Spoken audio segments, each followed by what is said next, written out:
নমস্কার, আমি তাপসী। রান্নার পর্বে সবাইকে স্বাগত জানিয়ে আজ একটা দুর্দান্ত স্বাদের রেসিপি শুরু করছি, লাউ পাতায় চিংড়ি ভাপা। পুরো ভিডিওটা দেখার অনুরোধ রইল। তো এবার চলুন, এই রেসিপিটা বানানোর জন্য আমার কিছু কাঁচা লঙ্কা লাগবে। আমার একটা ছোট্ট বাগান আছে, সেখান থেকে লঙ্কা তুলে আনি। আমার চ্যানেলে এখনও যে বন্ধুরা সাবস্ক্রাইব করেননি তাদের সাবস্ক্রাইব করার অনুরোধ রইল। আর পাশে থাকা বেল আইকনটা অবশ্যই ক্লিক করুন, যাতে নতুন কোনো ভিডিও সবার আগে আপনার কাছে পৌঁছে যায়। ভালো থাকবেন, সুস্থ থাকবেন।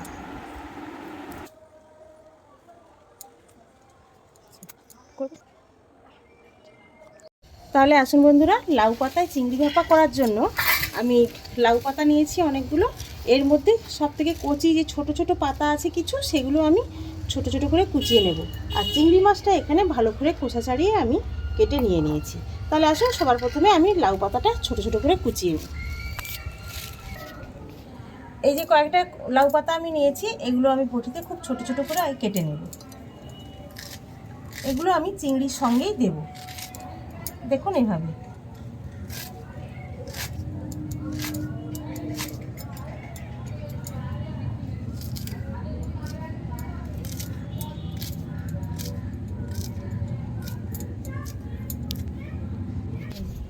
লাউ পাতাটা কুচিয়ে নেওয়ার পর এবার আমি শিলনোড়া নিয়েছি। দেখুন, এখানে হলুদ সর্ষে আর কালো সর্ষে দুটোই রয়েছে। আমি এগুলো শিলে নিয়ে নেব। আর তার সঙ্গে কিছু কাঁচা লঙ্কা আমি যেগুলো বাগান থেকে তুলে নিয়ে এসেছি সেগুলো আমি নেব, নিয়ে একসঙ্গে আমি বেটে নেব।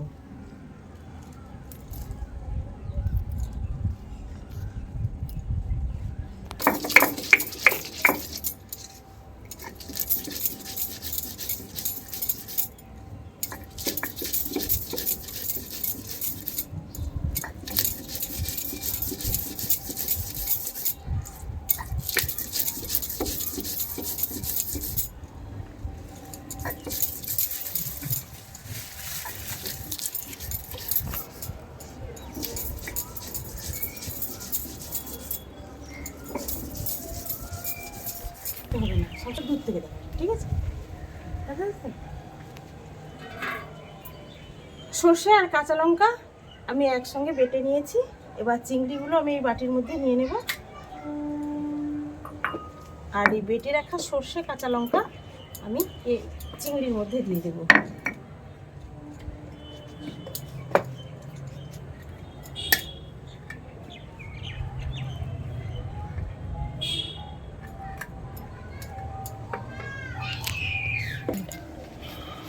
এইখানটা মানে এটা পুরোটা।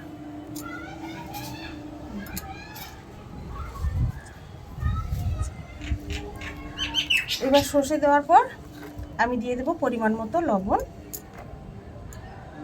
যেহেতু কাঁচা লঙ্কা বাটা আছে, সেইটা বুঝে আমি লাল লঙ্কার গুঁড়ো একটু দেবো। তবে চিংড়ি মাছে একটু লঙ্কা হলে বেশি ভালো লাগে খেতে। দিয়ে দেবো পরিমাণ মতো হলুদ গুঁড়ো, দেবো হাফ চামচের মতো জিরে গুঁড়ো, আর দেবো ধনে গুঁড়ো। এবার সব শেষে আমি কুচিয়ে রাখা লাউ পাতাটা কিন্তু এর মধ্যে দিয়ে দেবো। দিয়ে হাত দিয়ে ভালো করে আমি এটা মেখে নেব। দিয়ে দেবো এখানে সর্ষের তেল, দিয়ে আবারও আমি ভালো করে এটা একসঙ্গে মিশিয়ে নেব।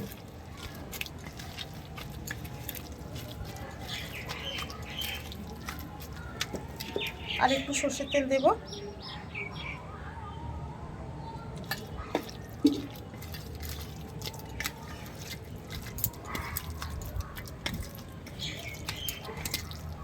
চিংড়ি মাছটা এভাবে মাখিয়ে নেওয়ার পর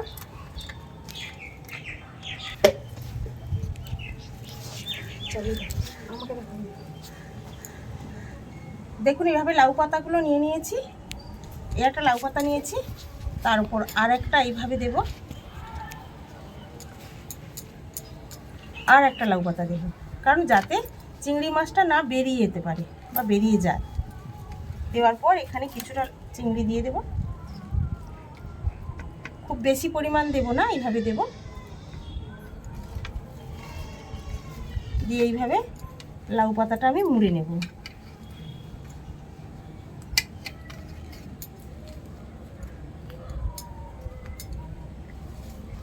এইভাবে মুড়ে নিয়েছি, নিয়ে আমি সুতো দিয়ে এভাবে বেঁধে নেব। ভালো করে সুতোটা পাকিয়ে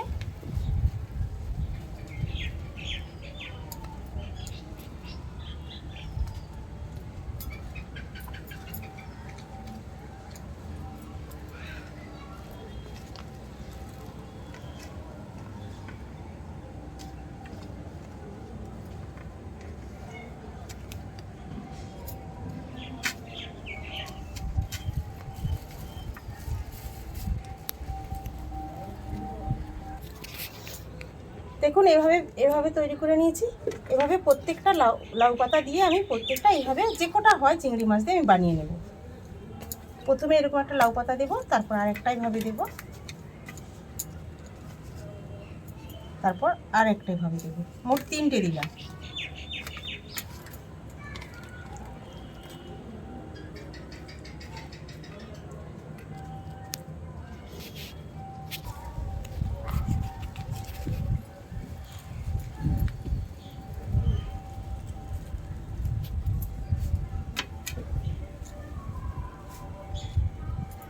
এইভাবে সুতোটাকে পেঁচিয়ে শক্ত করে বেঁধে নেব।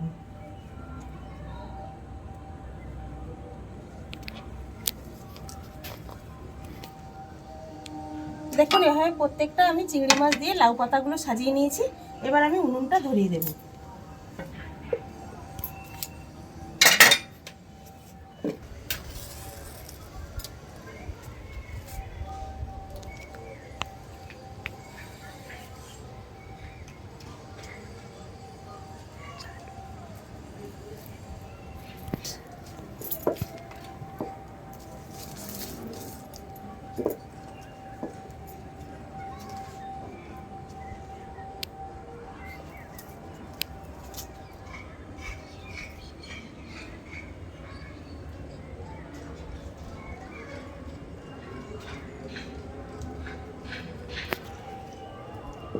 উনুনটা ধরিয়ে নিয়েছি, নিয়ে আমি কড়াই বসিয়ে দিলাম। দিয়ে কড়াইয়ের মধ্যে আমি জল দিয়ে দেব।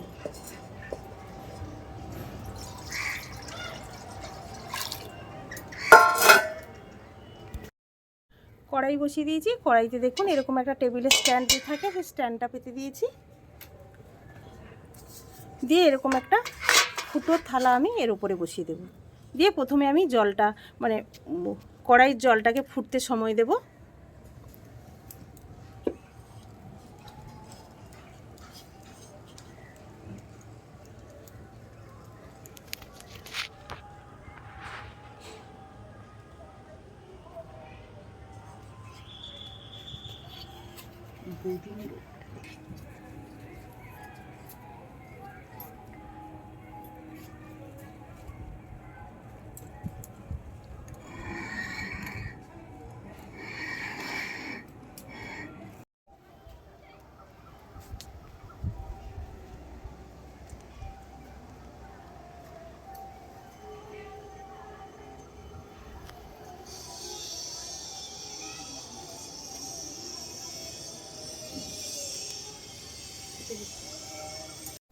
জলটা ফুটতে শুরু করেছে।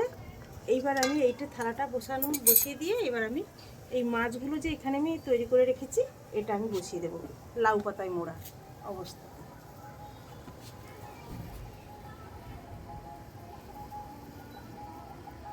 চারটে হয়েছে আর দুটো হয়নি।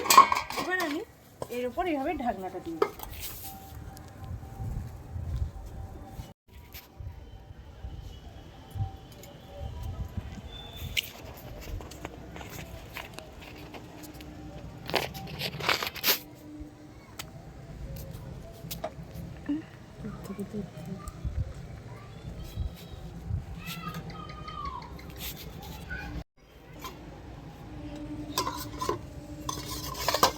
দেখুন বন্ধুরা, কিছু সময় পরে আমি ফিরে আসলাম। এবার আমি প্রত্যেকটা এইভাবে চিংড়ি মাছের এটা আমি উল্টে দেব। এইভাবে উল্টে দেব।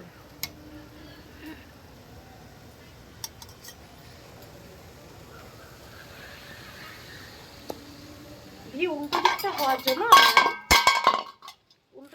জন্য আমি এইভাবে আবার ঢেকে দেব।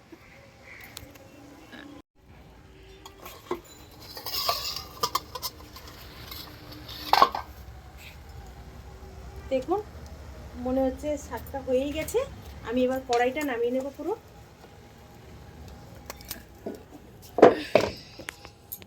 নিয়ে এবার খুলে দেখাবো।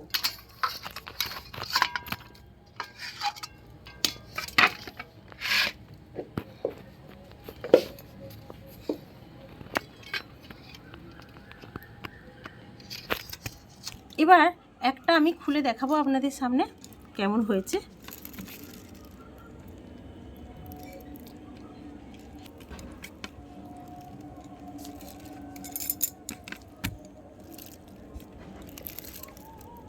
চিংড়ি মাছের সঙ্গে লাউ পাতার যে একটা খুব সুন্দর গন্ধ পাচ্ছি আমি। উপরের লাউ পাতাটাও খুব সুন্দর হয়ে গেছে, দেখুন কি অসাধারণ হয়েছে দেখতে, খুব সুন্দর একটা স্মেল পাচ্ছি। প্রস্তুত হয়ে গেল আমার লাউ পাতায় চিংড়ি ভাপা।